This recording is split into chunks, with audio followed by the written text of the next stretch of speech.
Lokasi Maya di Copan, Honduras. Kota kecil Copan dianugerahi dengan sumber alam yang melimpah, termasuk permata, sesuatu yang sangat dihargai tinggi oleh bangsa Maya.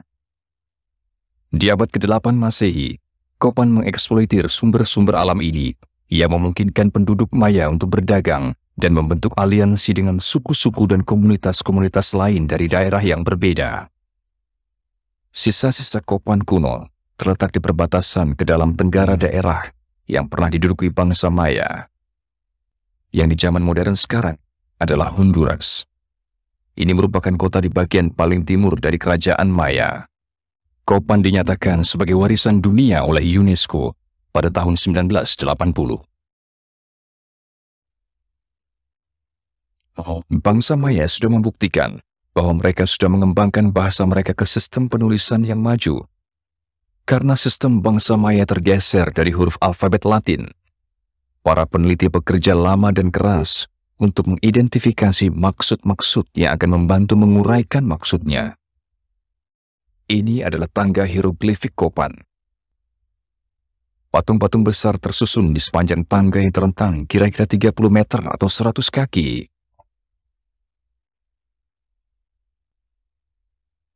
Oh. 2.500 karakter yang terpahat di anak-anak tangga membentuk kalimat terpanjang yang pernah ditemukan dalam naskah Maya. Baru-baru ini, beragam penelitian yang dilakukan telah membuat terobosan dalam mengurai makna tulisan hieroglifik Maya. Misalnya hampir 80% karakter-karakter naskah Maya kini sudah bisa diterjemahkan. Secara keseluruhan, beberapa ribu karakter naskah telah dikenali di reruntuhan Maya. Untuk beberapa tingkatan, naskah Maya menyerupai bahasa Cina dalam cara penulisan karakter yang digunakan. Misalnya, karakter-karakter yang berbeda bisa digunakan dalam kombinasi sehingga membentuk karakter-karakter baru. Naskah Maya ditulis secara horizontal dari kiri ke kanan dalam karakter balok yang disebut ellipse. Dalam balok, karakter-karakter disusun dari atas ke bawah dan kiri ke kanan. Jadi naskah dibaca dari kiri ke kanan, dari atas ke bawah dengan gaya berliku-liku. Bangsa Maya menggunakan 3 jenis karakter utama dalam naskah mereka. Pertama, tipe karakter yang disebut naskah seluruh badan. Naskah seluruh badan menggunakan karakter yang menggambarkan seluruh badan objek, seperti manusia dan binatang. Karakter jenis khusus ini hanya digunakan dalam pembuatan kalender Maya. Karakter kedua dikenal dengan sebutan naskah kepala. Karakter-karakter naskah kepala dipersingkat, lebih mudah untuk dimengerti dari bentuk naskah karakter seluruh badan. Mereka menggunakan hanya kepala-kepala manusia atau binatang yang dapat ditemukan dalam karakter-karakter naskah seluruh badan. Yang ketiga adalah naskah geometris. Karakter jenis ini dipermudah dengan menggunakan lambang-lambang. Lambang-lambang ini mirip dengan karakter-karakter yang digunakan dalam naskah penduduk asli Jepang yang disebut hiragana, yang merupakan silabograms, versi lebih sederhana dari ideogram Cina. Banyak dari karakter-karakter ini digunakan untuk membuat kalender. Para raja memperlihatkan status mereka yang agung dan pengetahuan yang tinggi dengan memanfaatkan kalender-kalender yang canggih, yang di luar pemahaman orang biasa. Pendeta-pendeta Maya juga menggunakan kalender-kalender ini untuk membuat prediksi-prediksi.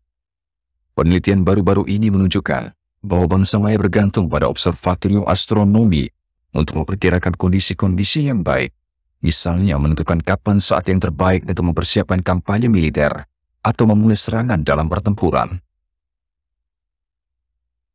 Peneliti ilmiah modern menyebut perencanaan militer dengan nama Perang Bintang Maya. Lokasi Copan berada di garis depan dari penelitian antropologi dan arkeologi. Kerjaan dan riset yang dilakukan di Copan tentang peradaban Maya telah memberikan hasil yang meyakinkan.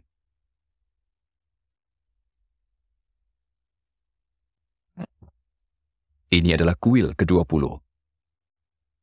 Kuil ini dipercaya berfungsi sebagai ruang berkumpul untuk anggota-anggota aristokrat yang kaya.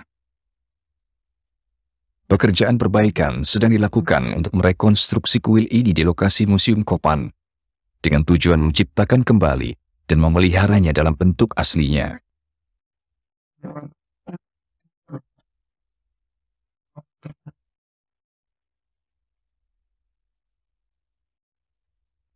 Ini adalah kuil ke-16. Piramidanya mengalami kerusakan dengan bagian-bagian tertentu runtuh. Wujud aslinya yang brilian hanya bisa dibayangkan. Ornamen yang megah yang pernah memahkotai kuil ini telah dipasang ulang dan diperbaiki untuk pameran di dalam museum. Podium ini dulu berdiri di tengah kuil ke-16. Tengkorak yang dipahat di podium ini disebut melambangkan kekuasaan raja dan keberanian militernya.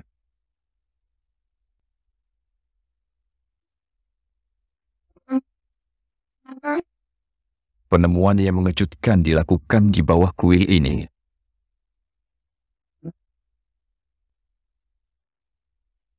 Sebuah atap berornamen utuh, masih mempertahankan warna merah terangnya. Ditemukan terkubur 6 meter atau hampir 20 kaki di bawah permukaan bangunan. Bangsa Maya membangun kembali kuil-kuil mereka setiap 60 tahun sekali. Sebelumnya bangunan-bangunan besar digunakan sebagai bahan pondasi untuk mendirikan kuil-kuil baru. Jadi kuil asli berornamen atap yang masih bertahan ini menjadi dasar penting untuk penggantian kuil. Dinding-dinding terbungkus plester dengan cat merah tua yang hidup. Penemuan ini memastikan bahwa kuil-kuil Maya dibuat dengan desain warna pastel cerah.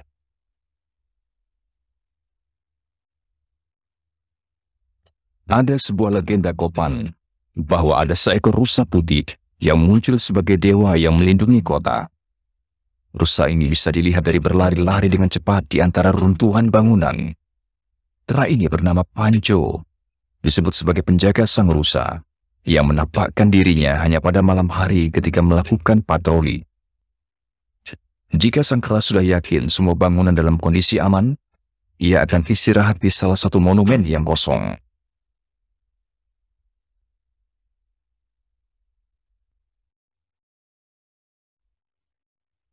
Salah satu fasilitas di Kopan diduga merupakan tempat orang-orang Maya bersosialisasi. Ini adalah sebuah lapangan. Acara-acara yang dilakukan di lapangan ini merupakan bagian religius festival dan peristiwa-peristiwa yang dianggap suci. Hasil akhir dari acara ini adalah menentukan siapa yang akan dikorbankan untuk para dewa.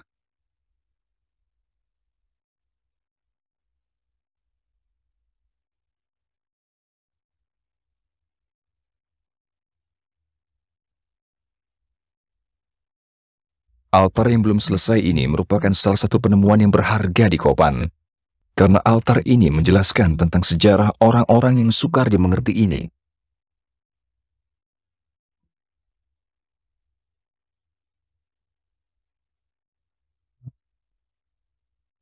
Goresan karakter-karakter hieroglifik yang dalam muncul di bagian muka altar.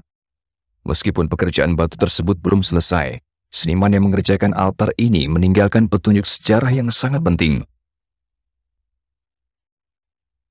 Sebuah tanggal ditulis, di antaranya gambar-gambar yang dipahat di monumen. Dalam kalender orang Barat, tanggal tersebut sama dengan tanggal 10 Februari tahun 822 Masehi. Pada periode inilah bangsa Maya menghentikan praktek kuno, yaitu menulis tanggal-tanggal penting pada batu. Jadi tanggal ini menyatakan bahwa di abad ke-9, kota Maya yang jatuh tiba-tiba tertutup pasir. Tidak ada yang mengetahui mengapa penduduk meninggalkan Kopan. Tidak bisa diterangkan mengapa bangsa Maya Kopan tidak pernah lagi menjadi masyarakat perkotaan. Bangsa Maya mengalami penurunan yang cepat ketika kota-kotanya kosong dan masyarakat yang masuk kembali ke dalam hutan. Ini merupakan akhir yang tiba-tiba dan menyakitkan untuk sebuah peradaban yang pernah mencapai kejayaan, namun tiba-tiba jatuh.